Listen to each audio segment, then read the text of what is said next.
কথা বলেন না কেন? অভিযোগ থাকবে আল্লাহর কাছে, জিহ্বা সাক্ষী দিবে আপনার বিরুদ্ধে। আল্লাহ আপনার এই বান্দাকে আদর করে জিহ্বা দিয়েছেন, এই জিহ্বা দিয়া বান্দা হাঁটতে চলতে জিকির করবেন, কিন্তু এই জিহ্বা দিয়া বান্দা সব সময় গীবত করিত। কথা বলেন না কেন? এই বান্দা সব সময় গীবত করিত, গীবতের মধ্যে সব সময় লাগিয়া থাকতো, মানুষের বদনাম নিয়ে থাকতো। আল্লাহ রসুল বলেন, ক্বালা রাসূলুল্লাহ সাল্লাল্লাহু আলাইহি ওয়াসাল্লাম, লা ইয়াদখুলুল জান্নাতা কাত্তাত, সগলখোর বেহেশতে যাইবে না। কারা বেহেশতে যাইবে না? ও নবীর উম্মতের দল, এবার বুঝতে হবে চগলখোর বেহেশতে যাবে না। চগলখোর কারা?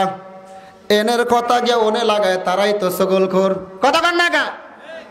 এখন বর্তমানের যুগের মধ্যে এটা কম না বেশি? চগলখোর বেহেশতে যাবে না।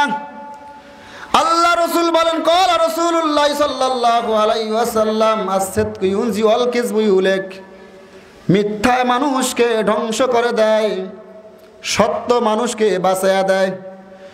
মিথ্যা কথা বললে, আপনি মিথ্যা কথা বললে আপনার গুনাহ হইতেছে, বিপদে পড়ে গেছেন। আর সত্য কথা বলছেন, গুনাহ হয় নাই, বিপদ হয় নাই। ওই মিথ্যা সত্য কথা বলার কারণে আল্লাহ তাআলা আপনাকে বিপদ থেকে মুক্তি দিয়ে দিল। এই জন্য আমাদের সমাজের মধ্যে সবচেয়ে দুইটা কাজ বেশি চলতেছে। এক নম্বরে চলতেছে গীবত, দুই নম্বরে চলতেছে মিথ্যা কথা, তিন নম্বরে চলতেছে পর্দা বেপর্দা। চলে কি চলে না? বেপর্দা চলে। চার নম্বরে চলতেছে সুদের কারবার। কথা কন না কা? সুদের কারবার চলে। এ মুসলমান, ভালো করে বুঝো, বুঝো। আল্লাহ সুবহানাহু ওয়া তাআলা তোমার বিবেকের প্রশ্ন করবে, কিয়ামতের ময়দানে বিবেকের প্রশ্ন করবে। আল্লাহ ডাক দিয়া বলবে, ও আব্দুর রহমান, আমি আল্লাহ তাআলা তো তোমাকে একটা জ্ঞান দিলাম, বিবেক দিলাম, বুদ্ধি দিলাম। এই বিবেক বুদ্ধি পাইয়া, এই বিবেক আর বুদ্ধি কোন জায়গায় ব্যয় করেছে, জ্ঞান কোথায় ব্যয় করেছ? কারণ আমি আল্লাহ তোমাকে পারতাম মাথাটা পাগল বানায় রাস্তায় রাস্তায় ঘুরাইতে। কথা কান না কা? আমি আল্লাহ পারতাম তোমাকে মাথাটারে পাগল করে, মাথার ব্রেনটা এই চাবিটার একটু যদি ঘুরে দিতাম, তুমি রাস্তা রাস্তায় ঘুরতা। আমি আল্লাহ কত আদর করে তোর মাথা সুন্দর করে দিলাম। তুই মাথার মধ্যে যে একটা মেমোরি আছে, এই মেমোরির মধ্যে ওয়াজও ঢুকাইতে পারো, নামাজ রোজাও ঢুকাইতে পারো, সব কিছুই তো ঢুকাইতে পারো। মোবাইলের মেমোরির কার্ডের মধ্যে যদি তুমি দুনিয়ার সব কিছু রাখতে পারো, আল্লাহ তাআলা তোমাকে একটা মেমোরি দিল মাথার মধ্যে, ব্রেন নামের মেমোরি। এই মেমোরির মধ্যে তুমি কেন নামাজের কথা রাখতে পারবা না রে মুসলমান? এই মেমোরির মধ্যে যদি তুমি কেন কোরআন তেলাওয়াতের কথা রাখতে পারবা না? এই মেমোরির মধ্যে তুমি কেন 5 ওয়াক্ত নামাজের কথা রাখতে পারবা না? ঘরের মধ্যে তোমার বিবি পর্দা করে না, তুমি কেন মেমোরিতে রাখতে পারবা না? সুতরাং আল্লাহ কিয়ামতের ময়দানে এই জন্যই বলে দিবেন, আর রহমান আল্লামাল কুরআন খলাকাল ইনসান আল্লামাহুল বায়ান। আল্লাহ ডাক দিয়ে বলবে, বান্দা আমি আল্লাহ তোর কি সুন্দর একটা মেমোরি দিলাম, এই জ্ঞান দিলাম, এই বুদ্ধি দিলাম। টাকা কিভাবে উপার্জন করবি, টাকা কেমনে তুই সুদে লাগাস এইটাও বোঝোস, ঘুষ খাস এইটাও বোঝোস, দুনিয়ার যত অন্যায় আকারে সব কিছু বোঝো।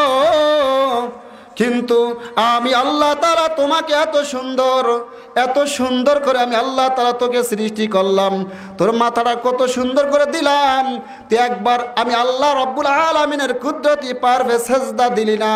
সুতরাং আগের বিচার আগে হবে কি হবে না? এ মুসলমান, আল্লাহ আমাদের উপরে কত এহসান করেছে, এহসান করেছে। এহসান কেমন শব্দ?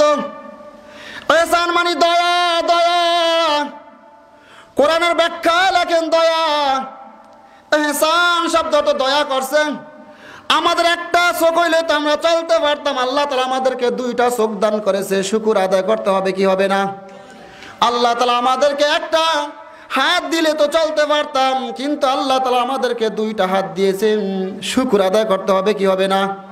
এ মুসলমান, শুধু তাই নয়, আল্লাহ আমাদেরকে দুইটা পা দিয়েছে, একটা পা দিলে তো চলতে পারতাম কি পারতাম না? আল্লাহ তাআলা 3.5 বডির মধ্যে 365টা জোড়া, এই 365টা জোড়ার মধ্যে আল্লাহ তাআলা আমাদেরকে রক্তের গ্রুপ দিছে কি দেয় নাই? এই রক্তগুলা চালায় কে? আল্লাহ চালায় না? এই রক্তগুলার চালানোর ড্রাইভার একজন আছে কি নাই? সে হইলেন আমার আল্লাহ। আল্লাহ তাআলা আমার আপনার হার্টটা যখন আল্লাহ তাআলা দিয়েছেন, আল্লাহ তাআলা যখন বলছে এ আব্দুর রহমান আব্দুল করিমের হার্টটা তুমি চলতে থাকো চলতে থাকো চলতে থাকো, চলতে আসেন, হঠাৎ করে শোনা যায় ওই আব্দুল করিম দুনিয়ার জমিনে আর নাই। এই জন্য আল্লাহ তাআলা আমাদের হিসাব নিবে কি নিবে না? এইবার আল্লাহ তাআলা বলেন ইয়াউমাইযিন তুহাদ্দিসু আখবারাহা, জমিন আপনার বিরুদ্ধে সাক্ষী দিবে। কি সাক্ষী দিবে? ও যুবক ভাইরা, তোমরা ভালো করে শুনো, আমিও তোমার মতন যুবক। আমরা যদি কোথাও প্রোগ্রাম